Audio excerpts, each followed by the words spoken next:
tell. It's gonna be a great Noel. It's the Advent Calendar House. Muppets, Batman, Smurfs, and even Garfield's Halloween. We're gonna take a trip down memory lane. Frosty, Rudolph, and a bunch you've probably never seen. It's Mike and pals that come to entertain.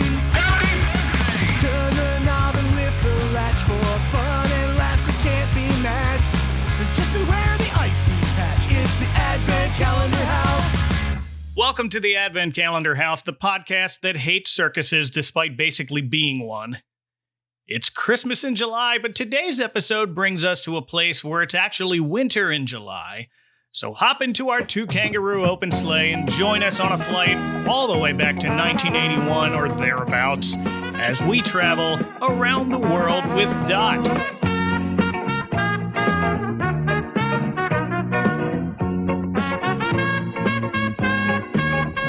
I am the most important mouse in the world, or at least that's what I tell everyone I meet in the elevator, Mike Westfall.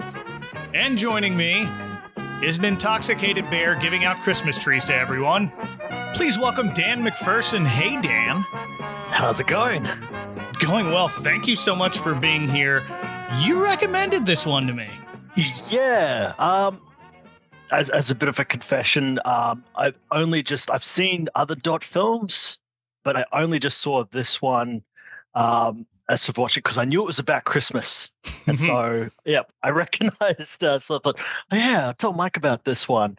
That said, this movie's kind of bonkers, so. It's very bonkers. Also bonkers, I've seen this before. Right. Okay, so you probably are ahead of me on a couple of things. Well, you said, okay, let's put this out here really quickly. There are other films starring this character. Tell me about your history with those before I get into mine. Okay, so I've seen the first one. So Around the World with Dot, this is the second one in sort of like a whole series of films. I've seen the first one, which is Dot and the Kangaroo. That's probably the big one that everybody, like all kids that were sort of like 80s era kids had seen because they showed it in schools because it's got animals in it, so it must be educational. Yeah, so there was that. The other one that I saw was the third one, which is Dot and the Bunny. Mm-hmm. And that I saw several times because as a kid, you'd go to family barbecues and they'd usher all the kids into this room. Oh, yeah. Yeah, one family that I went to where I think they had only like 3 videos. I think it was Grease. Wow. My Girl and Dot and the Bunny. And watched a lot of Dot and the Bunny because there's only so many times you could see Macaulay Culkin get stung by bees. Right, and they're not putting on Grease for the kids. No. That movie has its own set of issues. Oh, yeah. But yeah, so there was that. I've also seen a couple of other movies by the director of this, Yoram Gross. So I think The Camel Boy I saw. He also did the Blinky Bill animated series as well. Okay, I've heard of that. Yeah, so that was sort of big for kids back then. So I've seen a bit of that. Yeah, so I've seen bits and pieces. I also have a weird recollection of seeing Dot and the Whale, which I read the Wikipedia page for, and that's a very bleak movie. If you've seen it, it's Have you seen that one or read the Wikipedia page for it? I feel like I have. So I watched this one as a kid. I watched a lot of them as a kid because the Disney Channel had gotten the rights to them in America. Oh, wow. So every once in a while I would show up. This one I'm not sure got on the Disney Channel, but I might have at least watched it on VHS. I remember this as a different name over here. They called it Dot and Santa Claus over here. Yeah, it had a bit of a name change depending on. So Around the World with Dot and Santa Claus, I've seen it named differently. But the Dot movies they get crazier as sort of like it goes along. If you sort of like Dot and the Whale, that's pretty bleak. It's about a whale whose entire family is killed by whalers, so it decides to give up on life and beat yourself on the whale, and Dot. Yeah. It's up to Dot to try and convince the whale that it to develop the will to live. There's one Dot goes to Hollywood. Did not see that one. There's one where she goes to space. That's like the last one. That was one where they just like, hey, we still have not the rights to this character, but it's just like, let's try and do one more thing with this. Let's put her to space. What else can we do with Dot? Yeah, really. It's a bit like the Fast and the Furious films. Yeah. So let's catch people who may not have known these up a little bit in a segment I like to call The History of Dot.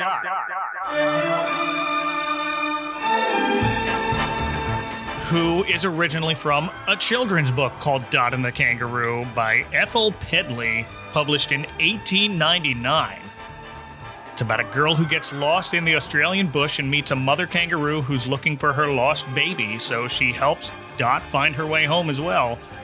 That was made into a movie in 1977, and then they made 8 more movies starring Dot, starting with this one in 1981. So, were they popular over there? They were. Well, I remember that, like, with the first one, I think that was shown in schools, and I think a couple of others were shown in schools. Okay. They'd be on TV quite a lot. And they're adapted by Yoram Gross. Right. Who's a bit like the Walt Disney of Australia. Is he? Yeah, that's sort of how he's sort of considered. Okay. Probably not to the extent where he's like come up with a Dot theme park or anything like that, but yeah, well, yeah, but yeah, he did this. He like the Dot movies, Blinky Bill, a couple of other things as well that was sort of like on Australian TV. And I think his studio, after he died, the studio renamed itself, and I think I read somewhere that they did the What If series for Marvel. Oh, I did see that. Yeah. Yeah. They've had a bit of an evolution. And he's had a pretty crazy, well, not crazy, he's pretty, like, this story is pretty interesting. Sort of like, yeah. I was reading that he was a kid during the Nazi regime in World War II. Yeah, he was born in Poland. Yeah. Grew up in Poland. His family was on the actual Schindler's List. Yeah, in fact, I read that they were on Schindler's List, but then they said, no, we're good, and spent the next couple of years hiding. Okay. As well. So they were on the list, but then they sort of said, yeah, we prefer to take our chances off list. So yeah, that's really, and then his family moved to Australia, and he started getting into animation. So yeah, it's quite fascinating.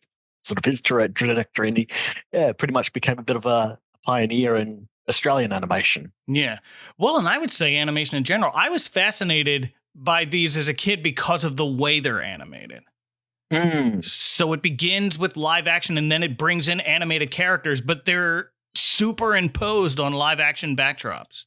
Yeah, it's like sort of before Who Framed Roger Rabbit, but sort of after Gene Kelly dancing with Jerry. It's sort of like, yeah, but yeah, they managed to sort of like blend live action footage with animation and do it quite well as well for its time. Yeah, I thought it was really neat, and I still do, and it really made an impression on me as a kid because I watched these a lot, I remember. Not so much this one, but the two you were talking about, I definitely watched a whole bunch. Like, we recorded them off the TV, and so they were always at my disposal.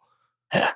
So the internet can't agree on when exactly Around the World with Dot debuted, though. So IMDb and Wikipedia both set the release date as June 23rd, 1981 in Australia, which, weird. And then they say November 1981 in the United States. But then the Yoram Gross Films website that we were talking about says 1982. So I don't know. Yeah, I'm not too, but I mean, early 80s, I think, would be sort of like thereabouts, yeah. But if you want to watch this, I found a copy on YouTube. Yeah. And in case you forgot where this movie was made, this thing opens with a jazzy instrumental version of Waltzing Matilda. It's quite peppy. Yeah, it is. Even they have a jolly swagman whistling it while he's walking through the woods, and that's how this Christmas special opens. It's like if a Charlie Brown Christmas opened with Yankee Doodle. Fun fact about Waltzing Matilda that I only discovered last year: the music by Christina McPherson. So the poem by Banjo Patterson, but music by Christina McPherson, who I'm not too sure if I'm related. Sort of have been tracing my family history, but she's sort of one of the prominent McPhersons in Australia for music. Okay. Waltzing Matilda, yeah. Wow. So you can blame my family for that jazzy rendition. That's fine. I've heard worse. So this character is created as Danny the Swagman, and he is played by Drew Forsyth. Oh, sorry about that, kid. I'm not a kid. Ben's my name, mister. I'm not a mister. Danny's my name, Ben. Do you know him from anything else? Not really, no. I looked up his IMDb page, but yeah, I didn't recognize anything major that I'd seen him in. Yeah, I haven't seen anything that Drew's been in. Okay, yeah, I didn't know how well known he was over there. The internet tells me he's best known from a 1976 movie called Caddy and won an Australian Film Institute award for Best Supporting Actor. Looks like he's still acting, but mostly on stage. Yeah, from the looks of it. Yeah.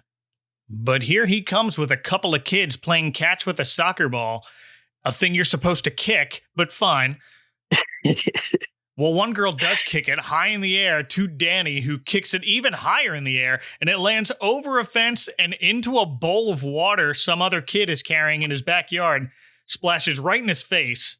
I just want to say right off the bat, Danny is a stranger. He sure is. Yes, so it's sort of like these kids sort of like should be, and he's a bit creepy as well. He's sort of got a very creepy look about him. So I'm sort of like, these kids should avoid Danny. Right.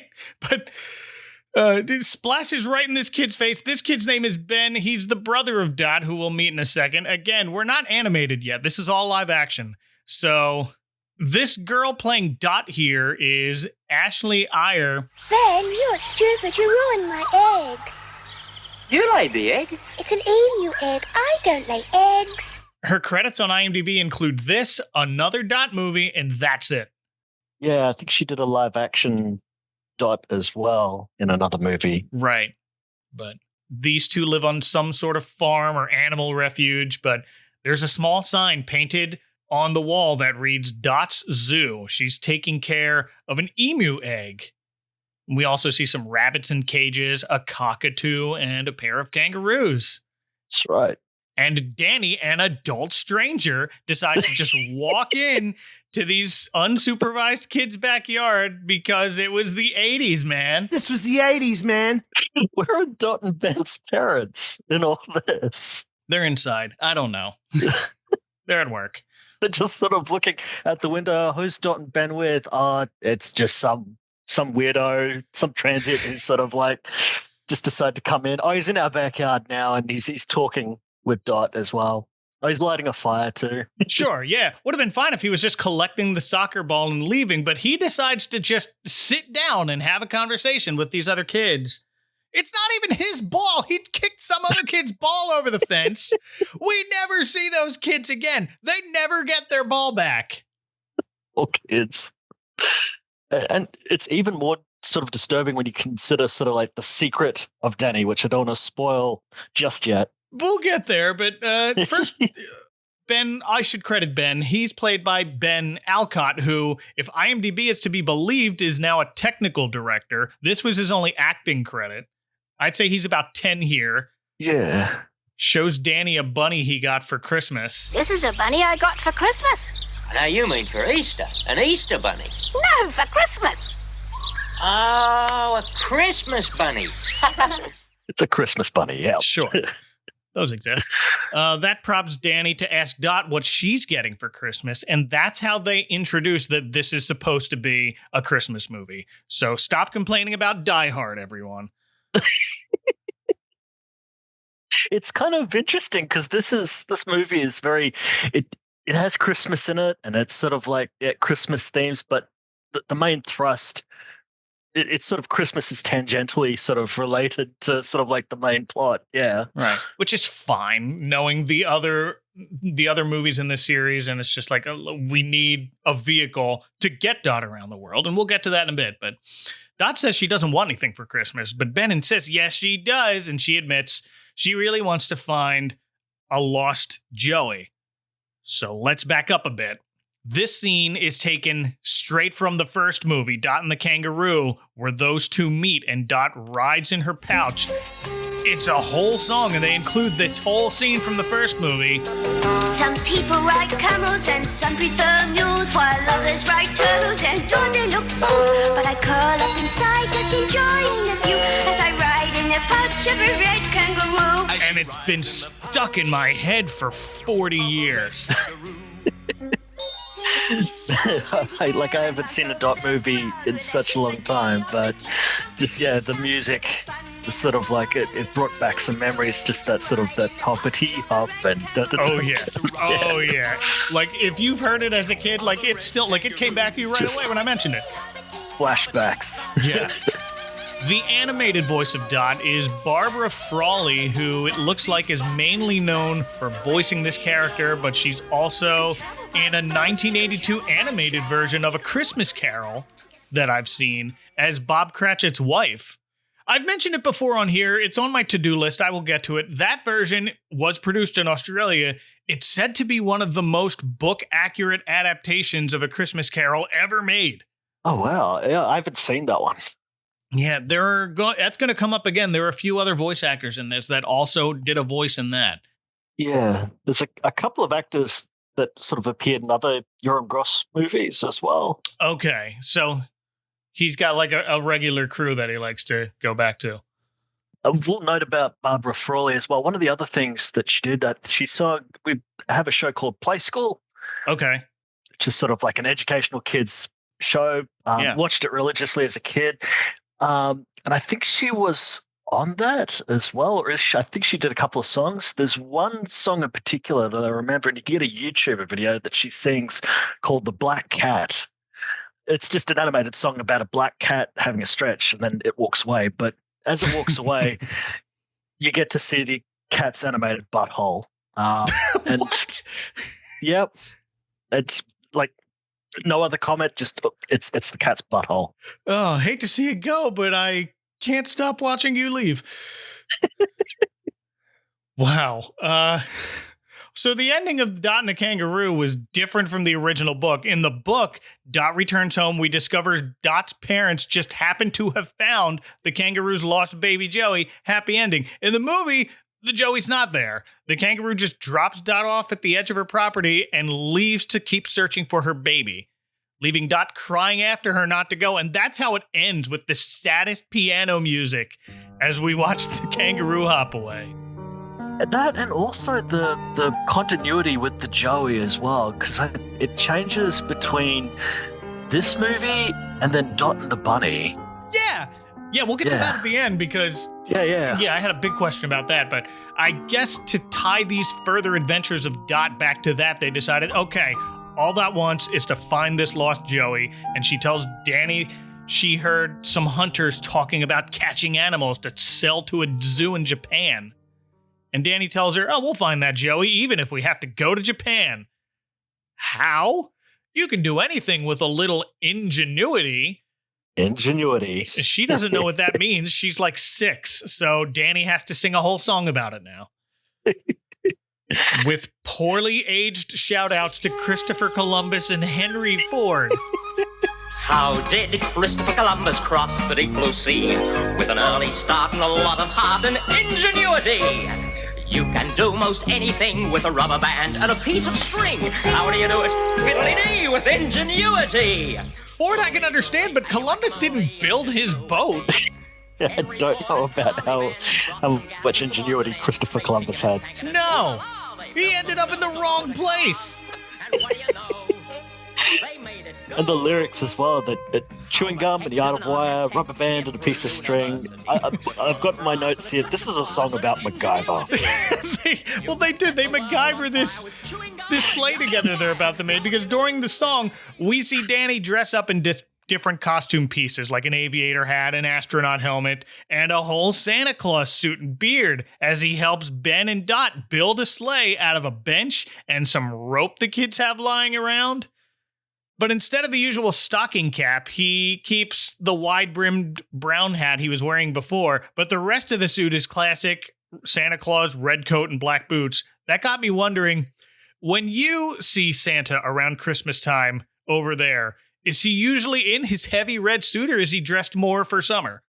No, he's got the red hat. He's the same Santa that we've got here is pretty much the same Santa everywhere else. He's got the red hat.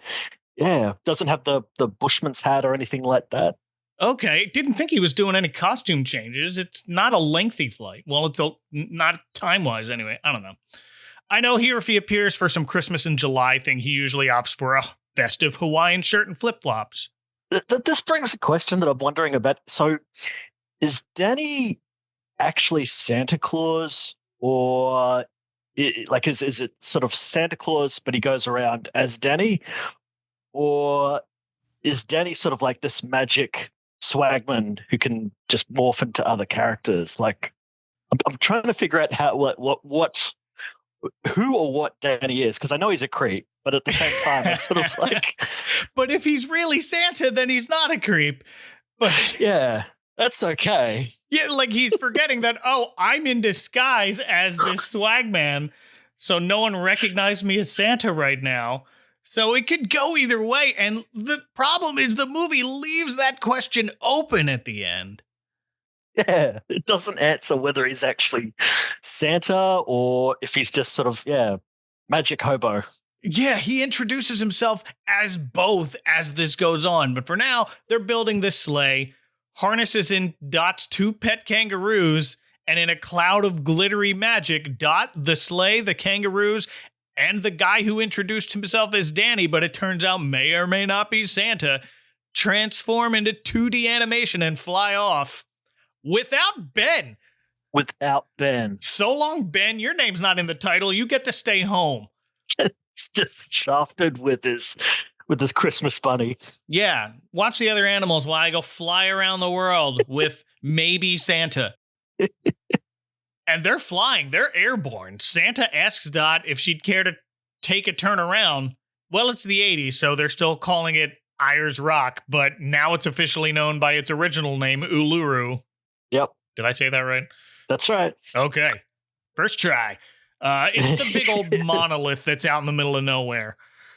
And one of the kangaroos, Grumblebones. Grumblebones and Dozyface.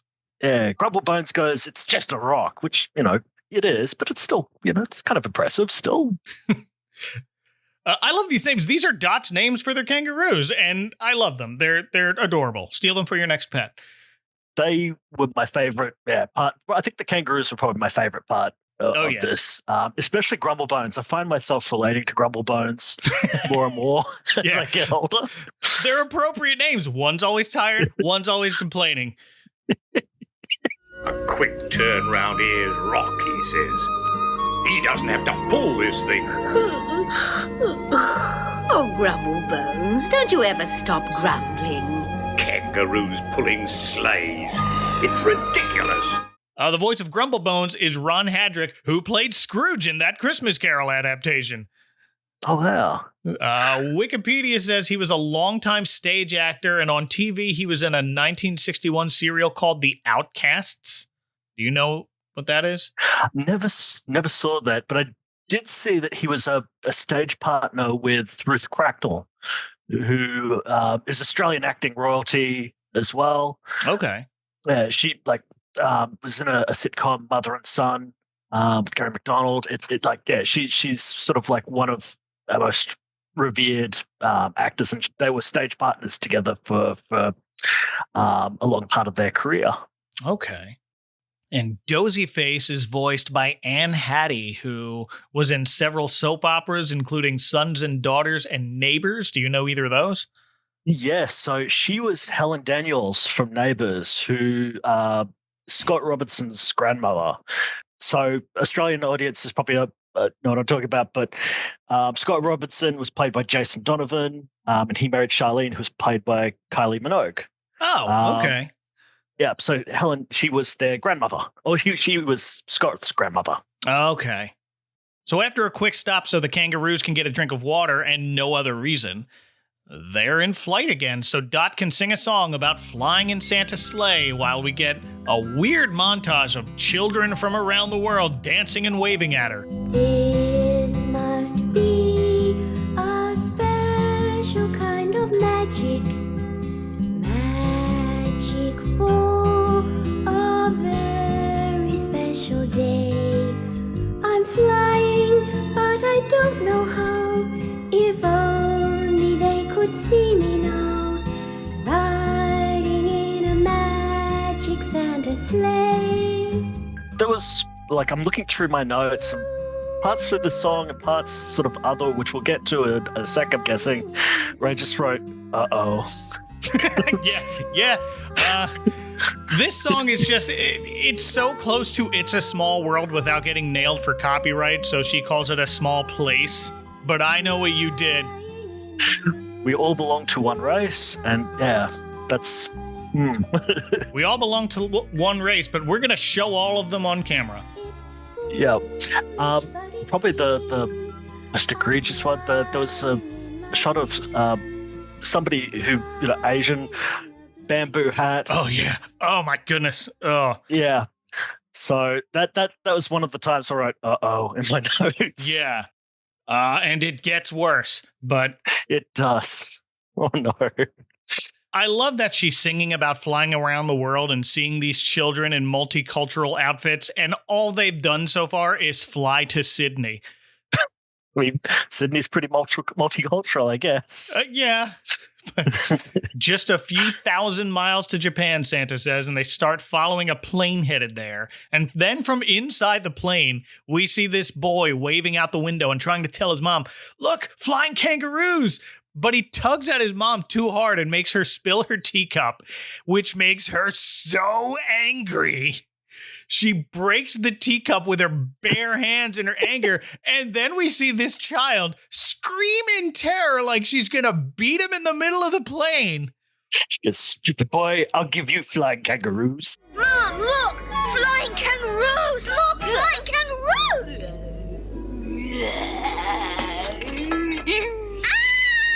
Stupid boy, I'll give you flying kangaroos!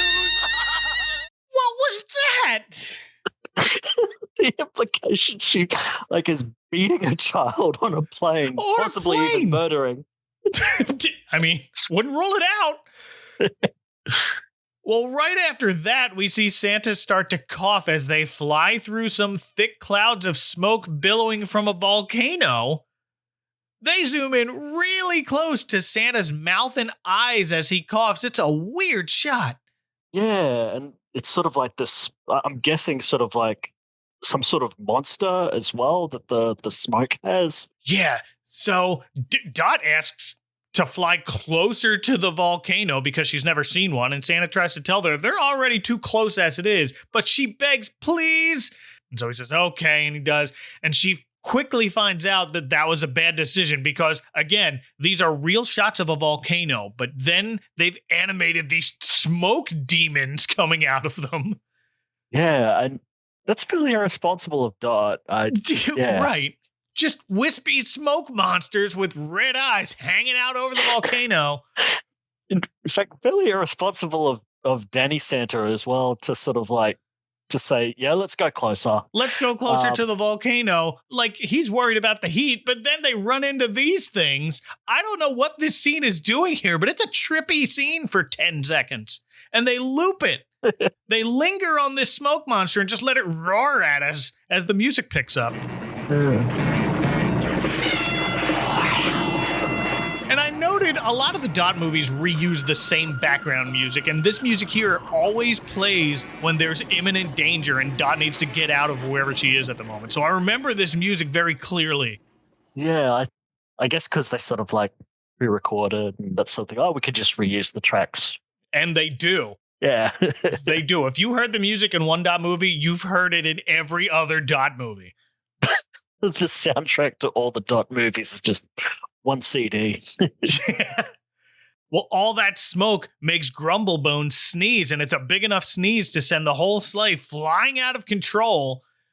And it crash lands on what they think at first is a tiny island, but nope, they're on the back of a whale who happens to be headed to Japan, so the whale offers to give him a ride. That's another moment where I wrote, uh-oh, because a whale going by Japan. I sort of thought, oh, this is going to be dicey. Yeah, and they don't make it very far before the whale realizes, uh-oh, there are hunters in the water nearby. They don't bother to animate the hunters. We ran out of time after the smoke monster, I guess. All the budget was spent on the smoke monster. Sure, yeah. Just, I can't take you any farther. There are hunters. I promise. Bye. So Santa's sleigh takes off again, and they fly the rest of the way to Japan. They arrive at Mount Fuji, which Santa calls Mount Fujiyama, which is redundant. Yama means mountain, so it's like saying ATM machine.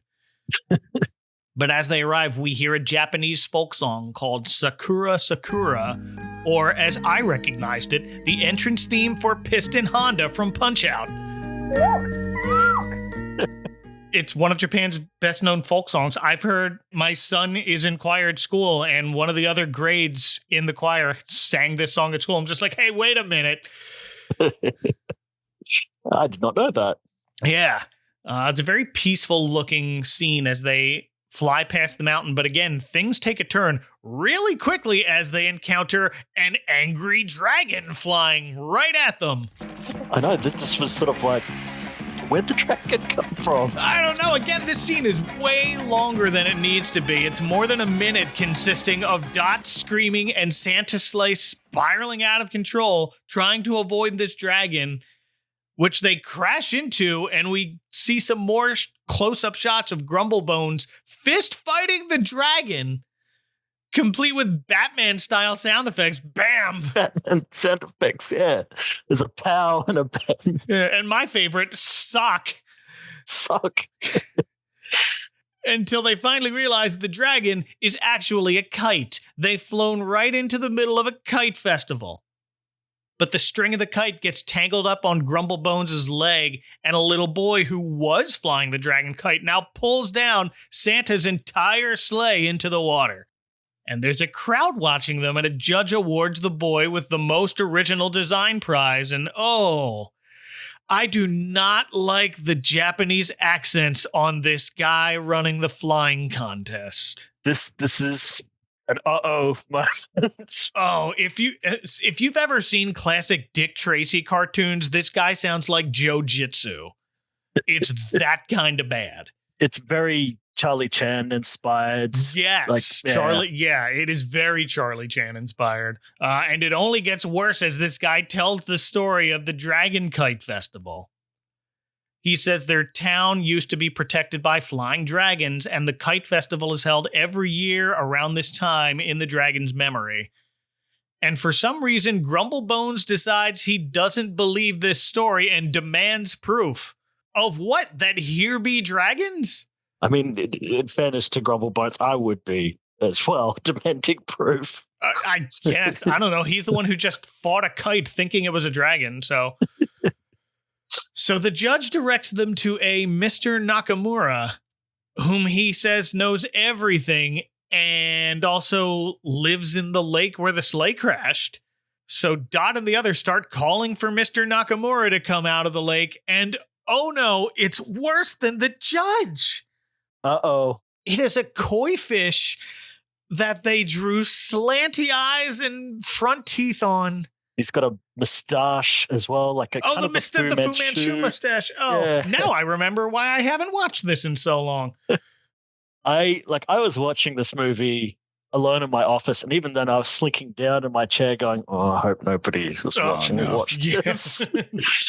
The incredibly racist voices of both the kite judge and Mr. Nakamura the goldfish is Ross Higgins. Nakamura is my name. I am a Japanese goldfish. Yeah, so he played Ted Bullpit in Kingswood Country. That's a sitcom a bit like All in the Family. Okay. And he was also the voice of Louie the Fly, who's sort of an advertising mascot for Mortein, a fly spray. Oh, okay. And he's done a couple of other voices, other prominent voices for ads as well. But yeah, so he's sort of like acting royalty as well. Not his best role. Nope. But this is supposed to be an educational movie, so as Dot introduces everyone, Nakamura senses that Santa is an important person. And Dot explains, this is Father Christmas. He's like a father to all the children of the world. But Nakamura explains, well, maybe not all the children. We don't celebrate Christmas as you do, he says. Right now they're celebrating their kite flying festival. So I wanted to see whether there really was a big kite festival in Japan, and there is, but it's not near Christmas time. It's in May. Yeah, isn't it the Christmas tradition in Japan to eat KFC? Yes. I don't know really how the story goes, but they've kind of conflated Santa with Colonel Sanders. Ah, okay. Which, understandable. Easy mistake to make if you're not familiar with either. But Dot gets down to business. She asks Nakamura if he's seen a lost baby Joey, adding, she's been told he, Nakamura, is very clever. And I guess they're still trying to have a teaching moment because Nakamura goes on a tangent about the reason he's so clever is because he's a fish. And fish, especially in the ocean, swim wherever they want to, from country to country, without being seen. By the way, during this whole conversation, there's a crane that's flown in trying to eat the talking fish. So as he's talking, he's swimming around trying to avoid this bird, tricking it with an orange flower, spitting water in its face till it goes away. Just, this dialogue's too long. Make him do things. Also, how sneaky can he really be if he, without being seen, if, a crane has spotted him and is trying to eat him as well? Hey, yeah. So Nakamura reveals the lost Joey was not taken to Japan, but to Russia. Explains lots of ships sail past Japan on their way to Russia and suggests looking for the Joey in the Moscow Circus. Moscow, that's on the other side of Russia from Japan. The note that I've got here, it says that Joey is not coming home alive. It's in Moscow. So yeah, no, but I guess we're off to Moscow now, and Santa tells his kangaroos to set a course to Russia with love. He's got Bond jokes now. So we're back in the air. Dot notices snow on the ground, and here's where Santa explains to her that it's winter in the northern half of the planet. And that sends us into a weird slideshow of the 4 seasons represented in art. This cutaway is making this movie start to feel like an 80s episode of Sesame Street. Just, we have to get this to an hour and 10 minutes, film some paintings for no reason. Let's do our version of the Liza Minnelli singing "It's Winter." Yeah. Yeah. We'll add slow jazz in post. And that's how they fill the time, so we don't have to watch Dot and Santa fly across the entirety of Asia. Because in the next scene, they arrive at the Moscow Circus, and a Russian ringmaster sings us a song to the tune of the Russian dance from the Nutcracker. See, they brought it back to Christmas for like a minute. Yeah. Are you going to the circus? It's the finest in the land. Come along, see the big parade. There's lots of lovely music. Come and listen to the band. It's the greatest circus in the world, from Rome to Samarkand. The animation here is weird. We get a close-up of a lion with, I think it's supposed to be fire in his eyes, but it looks like he's on a bad trip. This whole movie is a bit of a bad trip. Really. You're not wrong. But while the circus is going on, Dot and Santa sneak around back, and Dot gets literally picked up by the trunk of an elephant working security. Don't have to pay the animals to work security, I guess. There's a reason why, and yeah, the song that plays is the reason why you don't have to play. Yeah. This part was bleak. Yeah, well, first, the elephant tells Dot, "You sound like Joey. You must be Australian too. Oh, have we finally found Joey?" Not yet. Nope. The elephant tells us Joey was part of the circus. He became friends with a dancing bear who decided to break out and invited any of the other animals to go with him, but most of the others are either too scared or too far away from home. And here is where the whole movie decides to hit us with the dark truth as Joey, now locked up in a cage, sings the saddest song I have ever heard about how a circus is a prison. A circus is a prison. It even looks the same. A circus is a prison, but it has another name. Oh, it was so bleak. Surprise, kids, our movie with Santa Claus was all a front to tell you about how terrible circuses are. I mean, they're not wrong, but at the same time, it's sort of like, for a kid's movie, or it's sort of like, let's do about the joy of Christmas. And it's sort of like, everybody's locked up. Even the song, the clowns look sad to be there as well. Like, it sounds also Everybody. trapped. You ever want to see a mighty lion scared out of his mind? Here you go. I'm not upset that this is here. It just turns into it real hard out of nowhere. Like, yeah. Like, the song starts with the clown sort of sadly removing makeup, and it reminded me of the opening scene of Robert Downey Jr. in Chaplin. It's sort of like just really, really sad, sort of maudlin. Right. Oh, wow. And just sort of like that. And then all the animals, they're trapped behind bars, and it's so depressing. And One other note that I've got here, the zebra that they've got there is actually just a white pony that somehow developed stripes. Developed stripes. Yeah, which obviously the Moscow Circus ago, we just paid stripes on. Yeah, exactly, yeah. But animal activism is a common thing across all of Dot's adventures. It is. They always try to fit in a real hard lesson about how animals or the environment are being mistreated. Yeah, so it's not out of place, but kind of is as well. Because it leans into well, okay, here's the hard truth about circuses, kids. Yeah. Merry Christmas. Right, but Yoram Gross really hit this hard in pretty much everything he did. The next film after this one, Dot and the Bunny, I remember them ending up on a beach littered with abandoned army tanks from a war. That's right. And now the tiny girl and her talking rabbit friend are contemplating why people kill each other. Yeah, that's right. I do remember that. God, it's been so long since I've seen that. And now that you bring it up, my God. It stays with you. Mediation's about war. Yeah. Kids movie. Why do people kill each other? So, yeah. We'll return after these messages.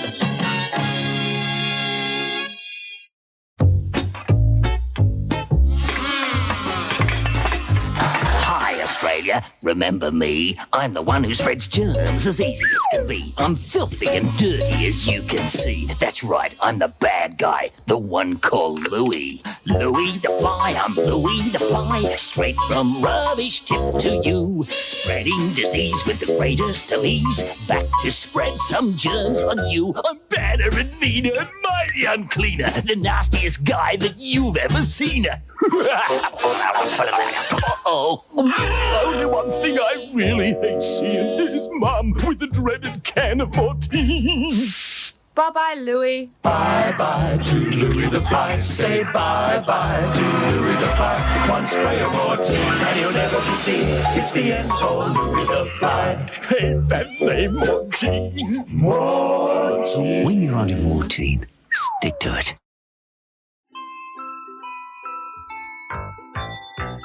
Is for me, Y is for you, E is for everything that we do for you. Are you aware you're special to us? So we're spelling it out and we're raising a fuss. Come along and celebrate Christmas here. E means a little magic. Y because you're so fantastic. E spells a little extra effort and care. Is the reason, 'cause it's getting near. Come along and celebrate Christmas. We're turning on the laughter and we're pouring on the cheer. But most of all, we just want to make it clear. So we're spelling it out for everyone to hear.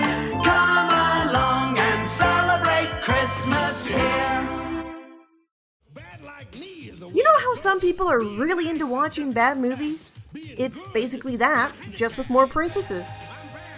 Bad Princess Movies is the podcast that seeks to catalog all of the terrible movies about princesses and princesses to be.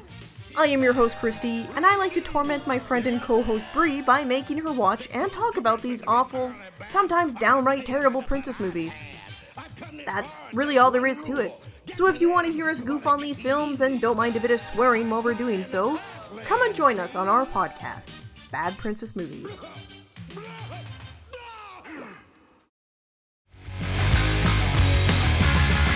The elephant finishes his story and says Joey and his friend the dancing bear escaped in the middle of their circus act, climbed up and out of the top of the tent, and hopped on a train headed for Siberia. So now Dot and Santa are back in the sky. They have to fly back over all of Russia, over to snowy Siberia. They find a small house to stop at and get out of the cold for a bit. It's empty, but the door's open and the fireplace is lit and unattended. Because, that's what you do when you see somebody's house and you just walk on in. In a log cabin. There are several bunk beds inside, and the perpetually tired dozy face decides to lie down in all of them. We're doing Goldilocks now. This bed's too hard. Yeah. It's sort of like, this bed's too hard, this bed's too soft. I'm thinking, sounds familiar. Yeah, well, there are even bowls of porridge on the table, and Dot just helps herself. It's like, and Santa, he's finally being responsible. It's sort of like, hey, Dot, I don't think you should eat that porridge. Yeah, like maybe, hey, we're in someone else's house. Can we not sleep in their beds and eat their food? But too late. Right about here, the occupants of the house return, and of course, it's 3 bears. 3 Russian bears, and the mama bear of this trio is a tough militant drill sergeant type. Is her name Natasha? Oh my goodness. Commissar Natasha Katya Ostrovsky-Kuznetsov. I am Commissar Natasha Katya Ostrovsky-Kuznetsov. Oh, hi, I'm Dot. Yeah, they all have long 4 or 5-part stereotypical Russian names. I did like Natasha, though. I thought she was quite cool. Oh, she's great. Especially when Dot asks her about all bears being equal, and she's saying some bears are more equal than others. Yeah. I quite like that one. Yeah, that was well done. We're all equals here. Well, why are you doing all the work bringing in this Christmas tree you got? Oh, because I'm more equal than they are. We're calling out communism now. But it's just a passing joke, as Dot mentions, I didn't know you had Christmas trees in Siberia, and Natasha gives us this little history lesson about how the tradition of the Christmas tree began in Siberia, and that's not right. Germany's usually credited with introducing the modern Christmas tree tradition, but maybe Russia has its own story. It's in an animated movie. How can it not be true? Right. She goes into the story about the bad old days of the Russian Tsar, and we see a flashback of bears being ordered to chop down and carry trees by higher-ranking bears. Yeah. One younger bear tries to run off with a smaller tree, and the higher-ranking bear threatens to whip him for it. So many threats of violence in this thing. Yeah, there's lots of children getting beaten. It's a common motif in this movie. Yeah. Until an even higher-ranking bear shows up and tells his subordinate to stop. This even higher-ranking bear is a bit tipsy, I should add. He's got the hiccups. He's in a mellower mood. Stop that noise, soldier. It's upsetting the horses. It's this brat, sir. Stealing firewood, sir. Hey, firewood? That little tree? Let him have the tree. He says, let the boy have the tree. It's too small to use for firewood. Then he goes around telling the other bears, you can have a tree too. You get a tree and you get a tree. It's literally Oprah with cars. Just, you get a tree, you get a tree, you get a tree. Everybody gets a tree. Everybody gets a tree. So we've retconned the origins of a Christmas tree as being invented by a drunk talking bear. I'm down with that. Sure. So Natasha finishes her story. Dot asks if they've seen a lost baby kangaroo, and Natasha tells her a kangaroo's fur is too thin to survive in Siberia. They probably went to Europe. Go check over there. France or Germany. And something about Germany makes Santa decide to try that next. Maybe because he knows that's where Christmas trees really come from. I don't know. This is where I wrote a note here that this was starting to turn to a game of Carmen Sandiego. Yeah. You're not wrong. Just going all around the map. Carmen Sandiego with cutscenes from Wand of Gamelon. That's what that Russian Cirque ringmaster reminded me of. I couldn't put it to... Oh, I couldn't put my finger on it, but you're absolutely right. Now I gotta link Wand of Gamelon in the show notes. It's a Legend of Zelda game that was created by Philips for their CDI. Not Nintendo. They were just like, yeah, go ahead. You can make some Zelda games. And the animation on that is like just so weird. But yeah, it felt very Carmen Sandiego inspired. This like sort of, oh, we're going to learn a little bit about this country. Okay, here's a clue to go to the next country. Yeah, it really is. So now we're off to Germany, and they fly over a zoo where they hear a chorus of reindeer singing Stille Nacht, the original German version of Silent Night.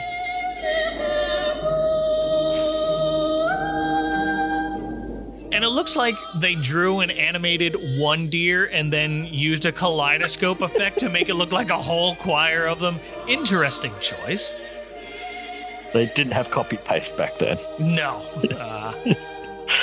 The reindeer, of course, recognize Santa Claus immediately. For some reason, Santa has landed in some sort of bush or shrub, but he's just so delighted by their singing that he stayed in it. I don't get why they did that. But yeah, they sing a song about animals being assigned to their traditional roles next. I don't know if I'm skipping ahead. Yeah. No, it's all right. The lead reindeer directing the choir is very surprised to see kangaroos pulling Santa's sleigh instead of them. And he and Grumblebones have a dumb little argument about reindeer do a better job than kangaroos at pulling sleighs. And I'm like, where is this argument going? Oh, it's going into another song. Roosters crow best, glowworms glow best, songbirds sing best, springboks spring best, doves coo best, cows moo best. And you ought to do what you can do best. This reindeer in a German accent sings about what every animal does best, and you ought to know what you can do best. And surprise, Ross Higgins is the voice of the German reindeer as well. I wasn't a big fan of his German accent. No. It didn't sound very German to me. It sounded like something you'd hear on an old Disney short with Ludwig von Drake. Yeah. But yeah, I was sort of expecting, I don't know what I was expecting, just a bit more, I don't know. I have no more expectations at this point in the movie. True. We've been through so much that I still don't understand why it's here, but this isn't even an interesting scene to look at. We're looking at this reindeer conductor sheet music, and as he sings about different animals, a drawing on the page morphs into that animal. We don't learn too much about Germany either. It's sort of like, No. I guess Silent Night in German, and that's, beyond that, we don't really sort of like, But fine, reindeer pull Santa's sleigh best. Grumblebones is fine with that. Oh, I don't have to pull the sleigh around anymore? Okay, great. Here you go. Have fun pulling it around Australia in the hot summer, and the reindeer immediately back off, even though that's what happens in real life. Yeah, they sort of go, okay, you guys take the southern hemisphere, we'll take the northern hemisphere. Yeah, that doesn't sound efficient. Not with the way time zones work. You're like, I don't know. Yeah. Tag team. But the reindeer finally asks what the kangaroos are doing in Germany anyway, and Dot explains they're looking for Joey. And this reindeer has seen him. Well, why didn't you lead with that, reindeer? It kind of, at this point, it's also kind of surprising just how much of a coincidence like that they land in the exact spot where somebody has seen Joey or knows the next location of Joey. Yeah, real convenient. Just so busy being offended that they're doing the sleigh job that you didn't think, oh, hey, there was a baby kangaroo here a while ago. Y'all related? At least the Russians were sort of like, oh, you're Australian. Well, we had an Australian kangaroo. Yeah. Also, while they're having this conversation, Santa is playing around with this goat who tries to eat his hat. And he's making faces at it. Has nothing to do with anything. The animators just felt like he needed something to do besides listen. Anyway, the reindeer conductor says Joey tried to join his choir, but the only song he knew was Waltzing Matilda, so he sent him to England for some reason. You cannot sing Waltzing Matilda here. You must go to England. To England. I don't know. So we're back in the air again. Now they fly over the Swiss Alps and then France, where they meet a flock of swallows writing words in the sky. It's Merry Christmas in different languages, including the French Joyeux Noël, the German Frohe Weihnachten. They're over France, so they're singing Alouette, which, by the way, is a strange song when you find out what it's about. What is it about? No. Alouette is the French word for lark. It's about plucking the feathers off of a lark.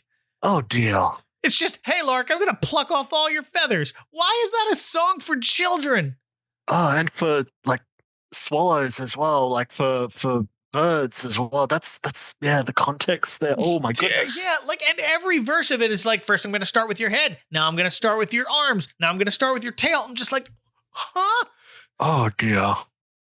I had a note here. Grumblebones complains, as usual, but I think he's right to complain. I forget what he complains about here. Just the swallows sort of flying about.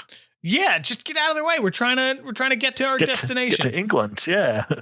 And also, is France, like, going from Germany to France to Switzerland, like via France and Switzerland to England, is that the most efficient way? I sort of was looking it up on Google Maps. It doesn't seem like... Not if you're flying. Yeah, it seems like a bit of a detour. Yeah. Just, do they want to stay over land? I don't understand, but they fly into London eventually and stop so the kangaroos can eat something and rest, so they decide to eat the grass on the lawn of Buckingham Palace. That's right. The Grumblebones eats the Queen's grass. Oh, dear. And then Santa decides the best way to find Joey in a crowded city is if he and maybe the 6-year-old child he's traveling with split up and search. That seems safe. I'm not exactly sure how old Dot is supposed to be, but even after all her adventures, it still doesn't feel like leaving her alone in the middle of London is a great idea. No, definitely not. But thank goodness police come to finally arrest Danny Santa, which about time. Yeah, he's the one who runs into trouble first. Policeman takes him into custody for parking his unregistered flying apparatus in a no parking zone. Also for claiming that he's Santa, sort of like, all right, come along with us, sir. I think we need to have a chat down at the station. Yeah, but while they're walking to the station, this cop starts telling Santa what he wants for Christmas. You know, that's right. It's what you do when you're arresting Santa. A train set, a cowboy suit, and a fireman's hat. Yeah. Just, I want costumes, but not a matching costume. Just pieces of a different costume. It'll be fun. I wonder if that's actually a policeman, though. I mean, if he's got all these other costumes. Oh, baby. Yeah, I'm taking you down to the station. Hey, I got Santa Claus. Everybody put in what you want. Meanwhile, guess what? You know the kid who spent an entire movie before this being lost? She gets lost again. And yeah, she's alone, and she sings another really sad song about being alone. It's so easy to be lonely in a crowd. Even if you cry aloud, there may be lots of people near you, they just don't seem to hear you. It's so easy to be lonely in a crowd. Yeah, it's about feeling lonely in a crowd while you see a very uncomfortable close-up of her eye. Just one big blue eye taking up almost the entire screen, with scenes of London superimposed onto her eye. They linger on this shot for a while. This and the circus scene, these are the real bummer moments of the movie. Yeah. As she looks in a toy store window and then imagines a bunch of the toys coming to life and playing, including one that kind of looks like her, but it's a ragdoll with no clothes and yellow and orange striped legs, like a weird human hybrid Big Bird. Yeah, it's sort of like a marionette kind of thing. Yes. But after she's done singing, a teardrop falls on Dot's head as she turns around to see who's crying on her. And it's one of the lion statues at Buckingham Palace who heard Dot's sad song and started feeling his feelings. Spoiler, the stone lions in front of Buckingham Palace, they're alive. They sure are. Dot says she thought lions lived in Africa, and this lion explains all lions at Buckingham Palace work for the Queen. And then he goes off on this story about how a friend of his, another lion statue, accidentally ate the Queen's tea lady and ended up at the zoo. Why is this here? And how do you accidentally eat a tea lady? Like, that doesn't sound like an accident to me. No, yeah. Accidentally got caught eating the tea lady is what happened. Yeah. This has nothing to do with anything else, though. This cartoon could have been a half hour. That's how they decided to go from, oh, this lion statue's alive, to, oh, you went to the zoo to visit your imprisoned friend? Was there a baby Joey there? And of course there was. What a coincidence. Dot's been really good at running into the exact animals who've seen Joey. And the lion says that Americans took him to New York. Yeah, 2 American tourists took the Joey with them to New York. That's not how zoos work. No, like, it doesn't matter where you're from. You can't just take a Joey. And, like, surely, like, Homeland Security would have a thing to say about this. Well, Homeland Security didn't exist yet, but someone would. Customs, yeah. Like, customs, yeah. Surely, like, quarantine or something like that. But, yeah, the zoo. Yeah. Yeah, sort of like, how does that work? I don't know. He doesn't get to elaborate because we have to stop and watch a brass band play Jingle Bells. One thing that I will say, and probably you might be able to answer this, is that the Americans, the lion says that the Americans took him to New York because they were crazy about him. Excuse the American expression. Is that an American expression? What, to be crazy about something? Yeah. I didn't think so. I think it's just an English expression. Yeah. I wonder if crazy was considered offensive. Is crazy considered offensive in Australia? I don't think so. No, I've always heard that thing. I've never considered that an American expression, but apparently the line says, excuse the American expression. No idea. I know that, like, I think you can't say spastic or spaz in the UK. I think that's, like, considered offensive there. Same here. Is it? Okay. Maybe it is here, and it's just not a thing I've heard enough to realize, oh, that's bad. But that's not even an expression. No, none of these are like regular expressions. Or not one that I considered, oh, is this an American thing? Maybe it was at the time, and maybe it's not anymore. Maybe it's spread. But yeah, just they were crazy about him, and that's why they could take him to New York. Yeah, that's what you can do with animals. So now we have to fly all the way across the pond, and they cut that nice and short. Over the Statue of Liberty and past a couple of towers that don't exist anymore. Ooh, yes. I mean, that's the scene you get in New York before 2001, so fine. Yep. But before landing safely on the roof of the United Nations building, which is apparently the kangaroo's choice to land there, because Santa almost breaks the fourth wall here, asking them, well, that's a bit cheeky, isn't it? No, it's not. Australia's in the United Nations, isn't it? Isn't it supposed to be one big family? And I was sure they were going to lead into another song here, but no, that was just the grumpy kangaroo feeling a twinge of diplomacy for no reason.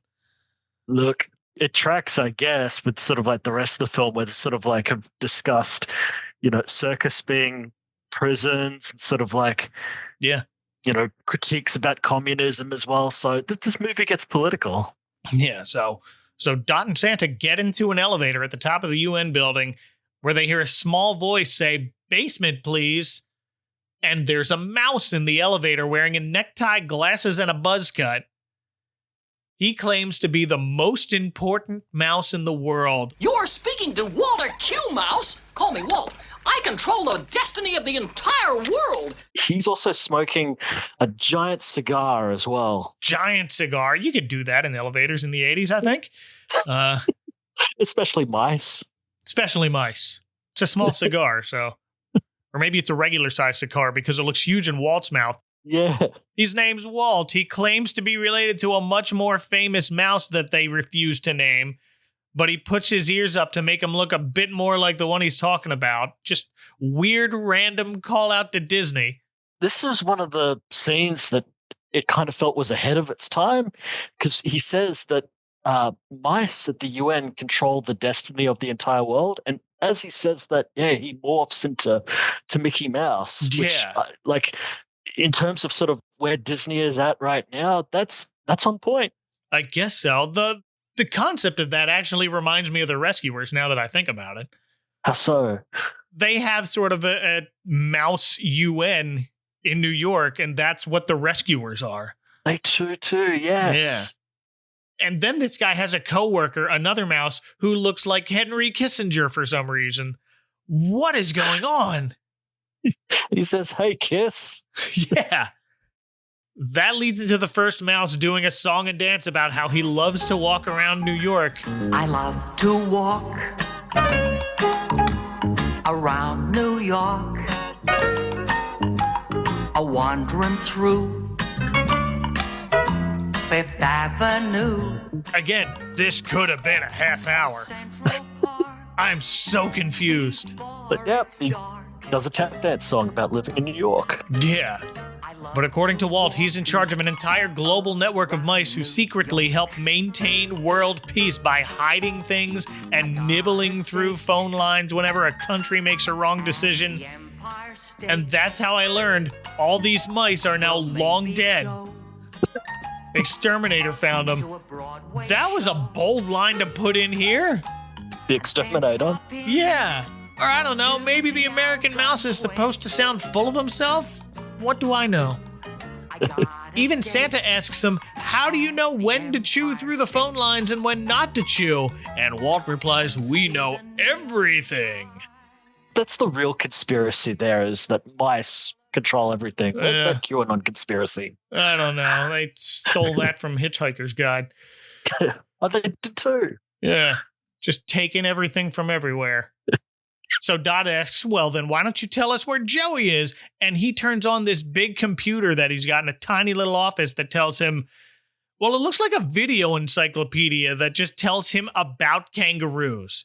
He's got this early edition of Encarta on floppy disk that tells him if you want to find a Joey, go to Australia. Well, gotta go now. Bye, Walt. Real helpful, Walt. That was pointless. Now we're over an hour into this thing, and Dot and Santa get back on the sleigh to take off again. But wait!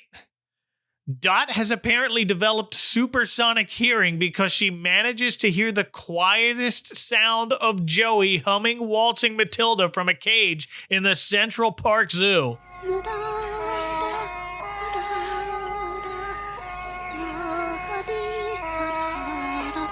She heard that from the air.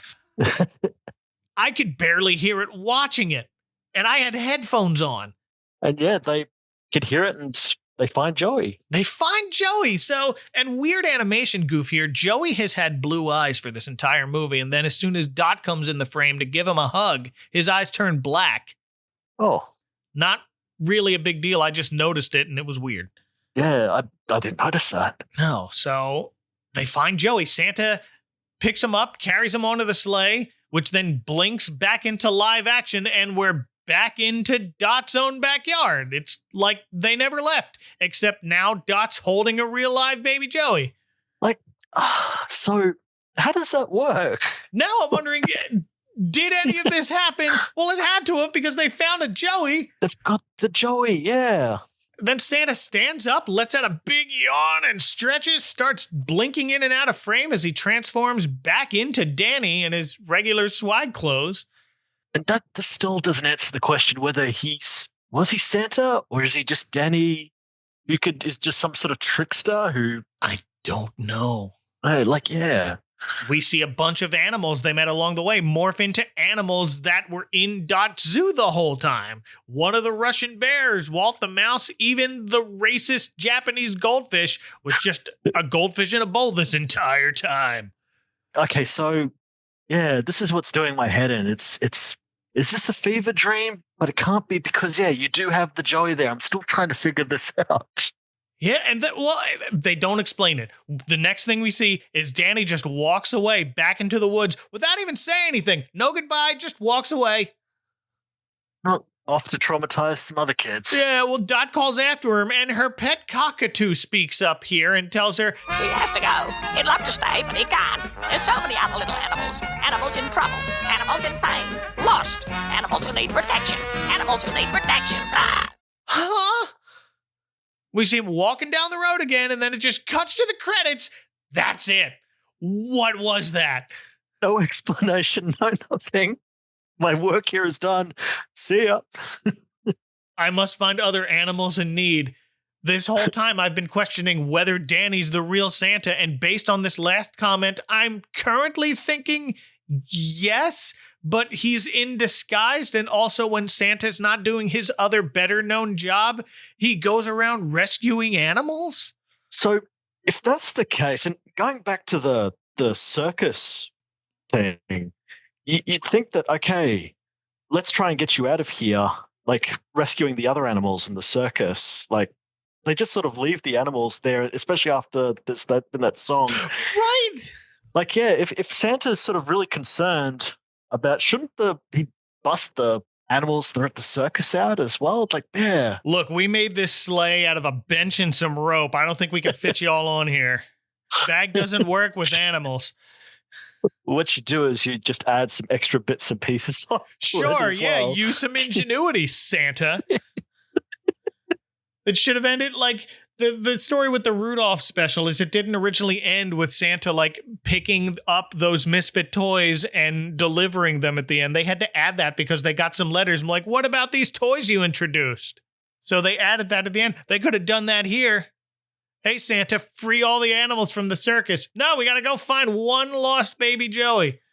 Because that's what Dot wants for Christmas.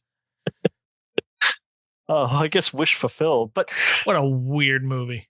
I think we touched on this before because the third movie, she's still looking for the Joey in Dot and the Bunny. Yeah, in the very next movie they make out of this, Joey's lost again. Dot befriends this lost, orphaned bunny who tries to pass himself off as a baby kangaroo because he hears Dot calling out for a lost Joey.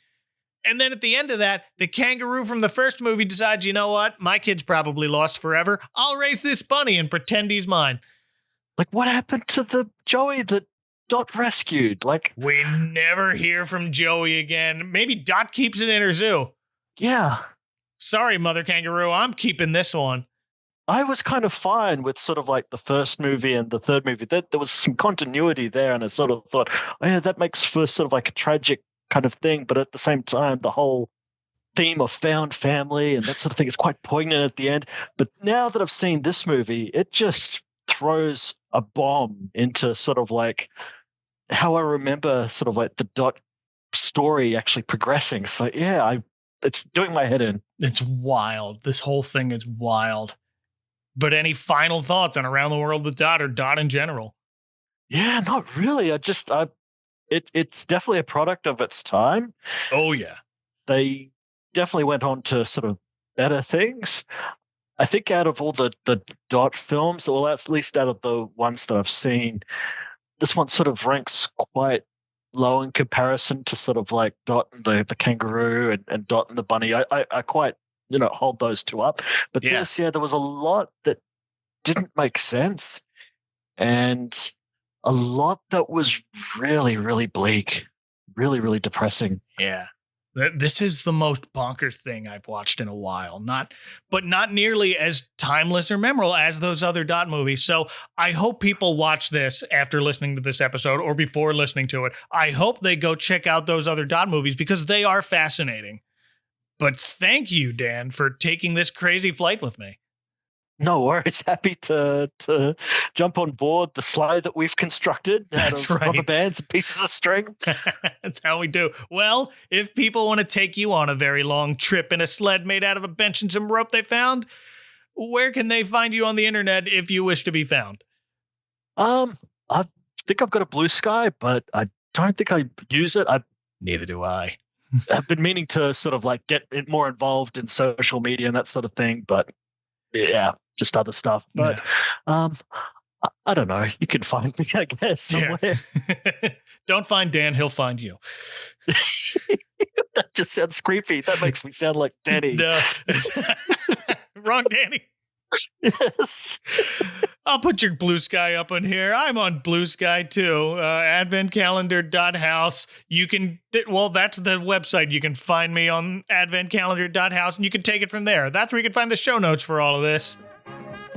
Tune in next time when we head back to New York and try to convince a crew of a major Broadway hit to throw a Christmas party. Until then, for Dan McPherson, from the least secure circus train in Europe, this is Mike Westfall reminding you to mind the icy patch and hey, maybe don't go flying over volcanoes with the windows down, or a scary monster will make faces at you. Good night, y'all.